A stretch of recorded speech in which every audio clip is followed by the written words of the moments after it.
Well, thank you. It's such a treat to be here and to meet you in person. I think this is one of the most important topics we can be talking about, and we have probably one of the most dynamic and energizing leaders in the industry with us today. I did notice that Iván usually appears on stage with, or often, with Arnold Schwarzenegger. So this will be different. But I did think it was an interesting way to start off, and really, what are you doing with Arnold at Zimmer Biomet, and how does he represent the change in the company, the personality of the company, and really this massive transformational change in the industry? First of all, good morning. And at this point, everybody's wondering, who is this freak that goes on stage with Arnold Schwarzenegger? What would it be with Arnold Schwarzenegger? Number one, I am not Danny DeVito. I'm not an actor. I don't want to be an actor. I'm in the business of keeping people moving. So maybe I'll spend 45 seconds talking about what does that mean? Who is Zimmer Biomet? You probably never heard of us, although we're a Fortune 500 company, been around for 100 years. And why is Arnold Schwarzenegger our Chief Movement Officer? So we, every 6 seconds, we replace somebody's body part. And I met 3 people this morning already that mentioned, and I just went through a knee replacement, 2 of them, a hip replacement, the 3rd person. Likely, we are the company that put the body part inside of you. We do foot and ankle replacements, shoulder replacements, hip replacements, knee replacements. We put parts inside of your brain. And again, we've been doing this for 100 years. When you're in the business of mobility, when you're in the business of action, you do need to have somebody like the Terminator himself helping you out. And about a year ago, we hired Arnold Schwarzenegger as our Chief Movement Officer. And let me tell you, he's doing an amazing job at it. There is not a week that goes by that I don't get 3, if not 5 text messages from the governor himself giving us ideas. Anything from sell the company to me, to you need to come up with a cyborg that is going to do the surgery, to whatever you name it. He's a very purpose-centric leader. He's been doing mobility for 50 years. Most people don't realize that Arnold has been in the country since 1968, and he's been a crusader around fitness for those 5 decades. Movement is life, if you ask Arnold, and movement is life, if you ask we at Zimmer Biomet. So by way of background, Northwell is the biggest health system in New York, 28 hospitals, and then thousands of ambulatory surgery centers, and go urgent care and so forth. So we're actually a very big customer of Zimmer Biomet. You better be. I live stage right now. Lots of surgeons who only use your products. So you mentioned Arnold Schwarzenegger being here since 1968, and I think that was the first knee replacement or hip replacement right around then. So we've only been doing knee and hip replacements in our lifetime, really. So can you take, and you are the biggest, right, in a very competitive market, the biggest knee and hip, both, Indeed, and one. very competitive. But can you walk us through the trajectory of orthopedics and what part you've played in it and where you see it going? Sure. So we've been around, or I should say orthopedic surgery has been around for 600 years. But it's not evolved all that much. You're right, 1968 was the very first knee implant. So a piece of aluminum at the time that will replace your human anatomy. Fast forward 50 years later, the evolution has been slow. But the last 5 years, the disruption has been pretty massive. And this disruption, which is happening in orthopedics, but across medtech, is across 3 key vectors. The where, the who, and the how. So the way you do your surgery. Until COVID, most surgeries were actually done in a hospital. You go to the hospital, you do your knee or hip replacement, you stay in the hospital for 3 to 5 days, you go home. Post-COVID, here in the US, 60% of all surgeries, when it comes to knee and hip replacement, are done in an ASC, ambulatory surgical center. And at some point, the number is going to be much higher. So that's the where. Then is the who is doing the surgery. And again, 1968 all the way through, call it 2020, it was primarily a human, a surgeon that went to medical school. Now, roughly 30% of the surgeries in the US are done primarily by a robot with a human in the room. And if you believe Elon Musk, and that's up to you to believe him or not, that number is going to go to 100% in the next 5 years. We're investing in autonomous robotics. Zimmer Biomet just bought the first fully autonomous robot in the world that can do the surgery A to Z, 100% the robot itself, and can do robotics remotely. So the who is doing the surgery is also changing. And then it's the how you do the surgery. In the old days, again, you will go to the operating room, and that was the beginning of the journey. Today, we start the journey far earlier. We collect data in patients through wearables, through applications. I noticed that a couple of you are wearing your Oura rings and you got all kinds of data capturing devices. By the time you show up to that operating room, to the surgery, we know more about you than you ever will. We collect billions of data points around your knee, your mobility, the quality of your walk, your gait. God's sense of humor is limitless. He never created. He created all knees differently. There are not two knees. 8.3 billion people on Earth. There are not two knees that biomechanically look the same and act the same. So it's important that we know exactly what is the surgery. So again, by the time you show up to the surgery, we know exactly what's going to be the best replacement for you to continue your mobility. And now through smart implants, after you leave your surgery, you have a tiny sensor inside your body that continues to feed information to you, the patient, to the healthcare system, and to the company if you provide those releases. That dumb device, a piece of metal, now is a smart device that is going to tell you things about, are you at the risk of infection? What is your white cell count? Are you potentially going to be at risk for cancer, et cetera, et cetera. So again, long-winded story to tell you that this is not 1968. The where has changed, the who has changed, and the how has changed. This is just in orthopedics, by the way, which is a pretty barbaric surgery.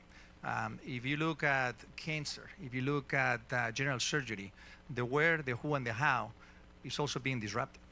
In the Nordics, in the Nordic countries in Europe, now 60% of chemotherapy for breast patients is done at home.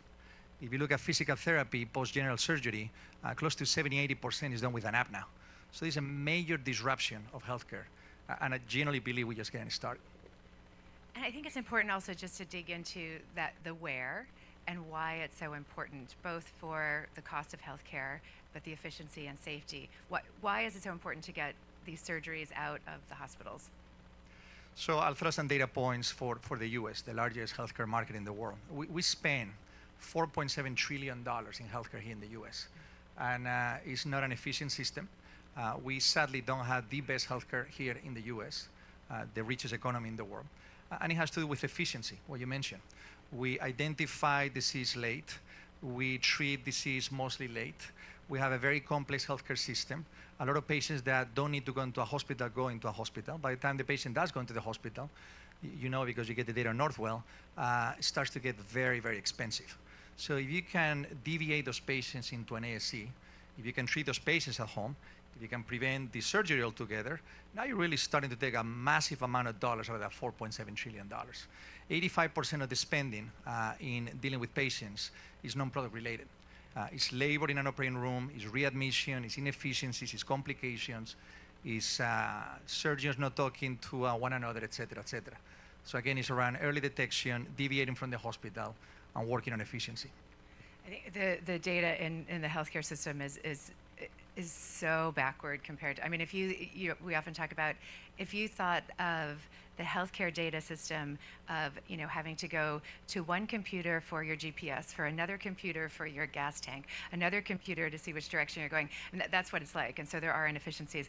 But in the defense of hospitals, we're a 24/7 system, and not many people want to get their knee replaced at 3 in the morning, but the hospital has to be open, and the OR has to be open for those who have a heart attack and so forth. So there are, you know, lots of really smart people working on these efficiency questions, but very specifically to have the surgery outside of the hospital. So, you know, my father talks about, you know, his grandfather, he broke his hip and then he died, right? I mean, and then, you know, his own father had a broken hip, but didn't want to go to the hospital for 3 days and stay in the hospital, get sick, there's infection, and so forth. So this is really, getting those surgeries out of the hospital is really an increasing access too.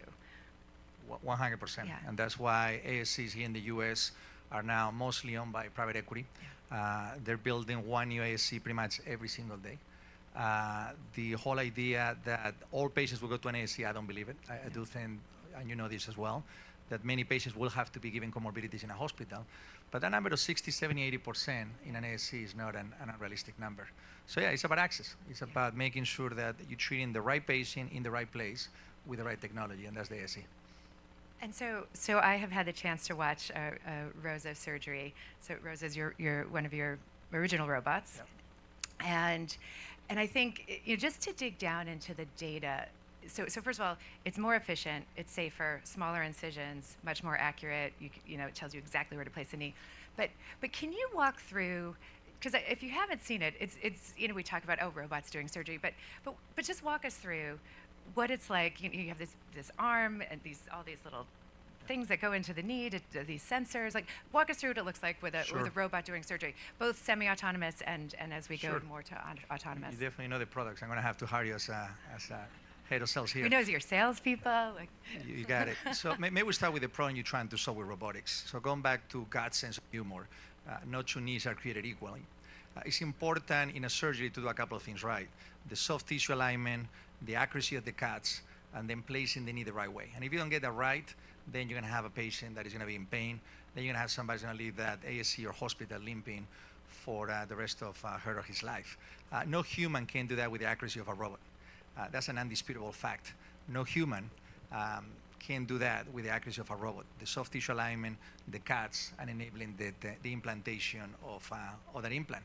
And that's what ROSA does. That is first generation robotics. But we do more than that. We're working, as I mentioned already, on fully autonomous, in what is no longer just the surgeon entering inputs on the surgery and doing some of the measurements and then feeding that to the robot. It's actually the robot, through different means, already capturing that data and just taking the whole procedure automatically. That's what it's called, level 5 automation. Do I believe that 5 years from now, all these surgeries will be done without surgeons? That's not what we want to do at Zimmer Biomet. I'll be the first one to tell you I'm an old-fashioned Spaniard. If I ever go to a hospital, if I'm ever going to go through a procedure and I look around, there's no human in the room, I'm limping my way out of that operating room. But it talks about the optionality and the flexibility of these surgeries. And in underserved populations where you don't have doctors, in the wrong zip code, where you don't have access to care, this is a major disruptor. They're also doing surgeries now remotely, right? You're the surgeon in one country controlling the robot. This is just starting in another country. So we partner with underserved population surgeons to do those remote surgeries. Already, this technology called Monogram is doing fully automated surgeries in India. Yeah. Where literally is the robot by itself in a room. We do we achieve what we call co-presence, and where through mixed reality we have a partnership with Microsoft, in where you can have a surgeon in Sao Paulo, Brazil, that is guiding a less trained surgeon, making this a real time in Moscow, with a third surgeon at the Mayo Clinic in Rochester, Minnesota, dealing with a patient that is here on a table in a foreign country. We actually are partnering today through the Ukraine war in trauma cases through mixed reality to help people real time how to do certain procedures. So this thing that we call co-presence, full automation, distant or remote healthcare is real. And again, this is really early stages, but going back to this $1 trillion problem, this level of disruption that we're seeing is going to be one of the major enablers to delivering better healthcare at a lower cost. So let's talk about the AI component too. You talked about no two knees being the same, but you can mine this massive amount of data and find a knee that's pretty similar to mine, and that might sort of predict what might happen to my knee. Right? You call it a digital twin. Digital twins, and this is not, again, Arnold and Danny DeVito. We collect billions of data points, repeating myself. So we have what we call data lakes, where we have, gazillions of patient profiles. And again, we know there is another Margaret out there, similar age, similar, not identical biomechanics, similar lifestyle, similar fitness profile, similar body mass index, BMI, et cetera, et cetera, et cetera. And we know that for that profile, a certain knee, partial knee versus primary knee, cemented, cementless, with a certain technique, with a certain robotic algorithm, is going to be the best way to get you the knee that you deserve. And that changes, obviously, patient outcomes, but also changes cost and economic models. Because now we can get into predictive analytics and go to healthcare systems like Northwell and say, hey, we can actually guarantee you that if you follow this algorithm and you use this knee, this patient won't be back.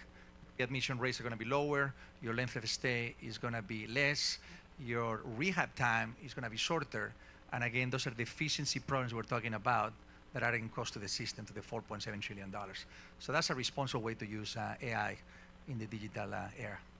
And who owns that data at the end of the day? The patient. Always. The patient, and with obviously with some releases, the hospital care system. In an anonymous way, we can get access to the data, but no, we're not in the business of tracking what people do. And what are some of the ethical issues that are coming up as you move forward? And take me an hour to go through all kinds of ethical issues, but look, first of all, to me, dear to my heart, is the responsibility of bringing this technology to those underserved populations. You heard the quote before, the zip code where you're born determines your life expectancy in a far greater degree than your anatomy, your DNA, your genetics. So in those zip codes, we have an obligation to leverage data to engage into education, prevention, telemedicine, and bring in this simple approach, if you will, to educate and treat those patients remotely. So that's an ethical way to use all of this AI. Then is the question of clinical trials. At what point do we go to the FDA and we tell the FDA, we don't need to run a 5-year protocol, to get a product approved in the US because we got 10 years of retrospective data that shows that this product is going to work out. And again, we're talking just about orthopedics today, but the conversation now gets amplified when you talk about cancer, cardiovascular disease, et cetera, et cetera. That's a real conversation in Washington around, can we use retrospective data to be faster in bringing these technologies to market? Actually, I spend most of my time in global public health, and so this week is a lot of these conversations and how industry is innovating exactly in as others have said, innovating so fast and the government can't keep up, and trying to figure out these frameworks for approvals and so forth. But what is the response? Because I think this is also another big global trend. Workforce shortages, workforce burnout, both on the clinical side and the non-clinical side. But as you bring these technologies to market and into hospitals and ambulatory surgery centers and even into homes, how do you see the workforce changing, and what opportunities do we have? I think everything has changed. We at Zimmer Biomet, we call it the 4P ecosystem. You got the patient, you got the provider, a hospital. You got the payer, which is the government or private insurance, and then you got the physician. And I think that digital AI is going to disrupt all of the above. Patients are more educated. They understand that early detection, intervention is the way to go. They read about devices, they read about disease states. By the time they come into the hospital, they are far more informed than just 5-10 years ago. It's gone from Dr. Google to Dr. ChatGPT now, That's I think. it. That's it. And then you got the physician who, again, may have a better quality of life because she or he is doing, in some ways, less stuff. We all have this rosy picture of physicians that they live an amazing life, they make a ton of money, their well-being is great. Let me tell you, that's total BS. They work long hours. Every year they're getting paid less money. Accountability is very high to the patient. Liability is very high. So if you can reduce their workload, if you can improve their cognitive function, if you can enable this cooperation between digital AI, machines, and these humans, they're going to have a better life. The provider is going to spend less money, become more efficient. The average hospital in the US is another thing that most people don't realize. You think that Northwell, private hospital system in the US, they're in the business of extortion, they're making a ton of money. The average hospital in the US operates with 2% EBITDA. So again, through digital, through all this stuff. If they're lucky. If they're lucky. Yeah. Many are going bankrupt. Right? So that's changing as well. So back to the big beautiful bill. Back to the one big beautiful bill. So all 4 Ps are going to get disrupted in a very meaningful way. Do you worry? So if you put a smart knee in me, and all of a sudden it's telling me on my phone, you walk too much, you ran too much, I go running to my doctor. Is there a worry that there's actually a different, too much? Patients know too much and they complain to their doctor, ask too many questions? It's actually the opposite. I mean, let's think about orthopedic surgery. Pain is very subjective. I don't know how many of you have gone through some sort of arthritis evaluation, but you go to a hospital and they still show you that corny scale 1 to 10 with the face, somebody really, really sad, and the 10, somebody really, really happy. That's been your pain detection scale since Jesus was a baby. Now with smart devices, it's no longer subjective.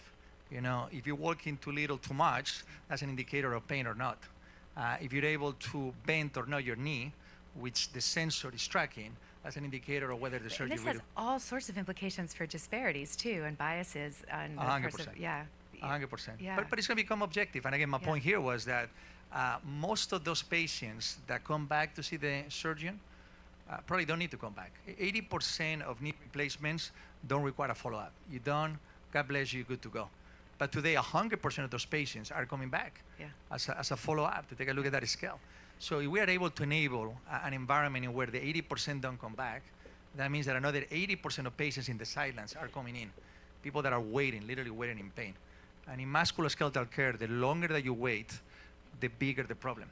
You can wait, it leads to diabetes, mental health issues, et cetera, et cetera. So that's the role of smart implants. So you've talked actually about, companies like Zimmer Biomet, actually, the dream is that you won't have to make these devices. How do you, putting yourselves out of business long term, or I guess transitioning your business, but you also talk a lot about preventing the pain to begin with. And how are you thinking about that? So I tell my guys, so again, we got 60,000 employees globally, 100 years in business, $20 billion company. I tell my guys that I'm the CEO of Blockbuster Video. Some of you here are probably too young to understand the analogy, but in 1999, we had this great company, it was called Blockbuster. A new Blockbuster will open up every 24 hours. And along came this company called Netflix in 2002. And 5 years later, the CEO was doing something else. At some point, this thing called musculoskeletal care and knee replacements is going to get massively disrupted. One day, people will laugh. I will say, you remember those days where we used to put metal inside your body? You remember that people used to carry titanium hips and metal body parts? Because one day, through gene therapy, through biologics, through AI, and other algorithms, we're going to be able to restore versus replace. Again, what God gave you is much better than what I can sell you any day of the week. So if you can work on cartilage damage reduction, if you can transplant cartilage, again, if you can leverage gene therapy and other forms of medicine to keep what God gave you, then you don't need any replacement. So we're investing heavily in what we call the restore versus replace vector of growth for Zimmer Biomet, so that we can become Netflix instead of remaining Blockbuster. At Northwell, we talk a lot about bioelectronic medicine. So, a little implant on your vagus nerve, it's just been approved for by the FDA for arthritis, but reducing inflammation throughout the body and therefore reducing pain. But before we run out of time, I want you talked about your 60,000 employees, and I think in an industry that is massively being disrupted, facing aging populations in some places, mental health crises. It's just a really, really turbulent time to be in healthcare. And you seem to take a lot of time and effort on your culture, your organizational culture. So talk a little bit about that. One of my favorite stories is you were in, I guess just last week, in a hotel and trying to do this company call, maybe an earnings call, and there was somebody singing outside making a lot of noise, and you open the door to say, please be quiet, and then you say, you know what, that's who I want to hire. It's the housekeeper singing because she got more time. So just talk about the way you approach that workforce. Nice when people are really thinking this guy's a freak. That's not my intention. I thought it was a lovely story. The older that I get, and the more that I learn about AI, the bolder that I am about people, the right people. So we hire people that have empathy. We hire people that are passionate. We hire people that are committed. We hire people that are purpose-centric. We hire people that have dealt with adversity. And again, in this random example, I was in a conference call in a hotel, and there was somebody singing really badly and really loudly outside of my room. And here I see this woman that just got a job cleaning toilets in a hotel. And she's telling me how excited she is about the job. So she's working at Zimmer Biomet. No, she's not doing AI, but she's got a better job than she had in that hotel. So the older that I get, the bolder I become on people. And by the way, linking that to AI, I was at a forum recently, and we're talking about, so now that medicine is going to get disrupted through AI and digital and robotics and all this science fiction stuff that we're talking about, what are we going to teach future residents and fellows in medical school? One word: empathy. Which is the one thing that we lost over the last 10, 15 years, given the complexity of the healthcare system. So people, that's going to be the competitive advantage. In a world in where intelligence is a commodity, empathy will be the competitive advantage of most of the jobs that we have here today. And I think actually you really are hearing that in leadership across healthcare. So in the couple of minutes we have left, words of advice, what's most exciting to you? What should we all be doing to contribute to the greater health of society? Stay healthy. Stay healthy. Early identification, early prevention is the way to go. know that this space is going to get disrupted massively. They asked Mark Twain, you know, how did you become an alcoholic? He said, started gradually, and then it was all of a sudden. I'm not even sure if it's Mark Twain or Ernest Hemingway, one of the two, but this was happening in healthcare. You know, it started gradually, right? Started gradually. Early on, you know, hey, one day you got a ring that tracks how you behave. The next day you have something that tracks your sleep. The next day you got something else. And then all of a sudden you realize that your life is completely different because of the changes in healthcare that we're seeing today. Stay healthy, stay active, and as Arnold Schwarzenegger would say, keep moving. Thank you.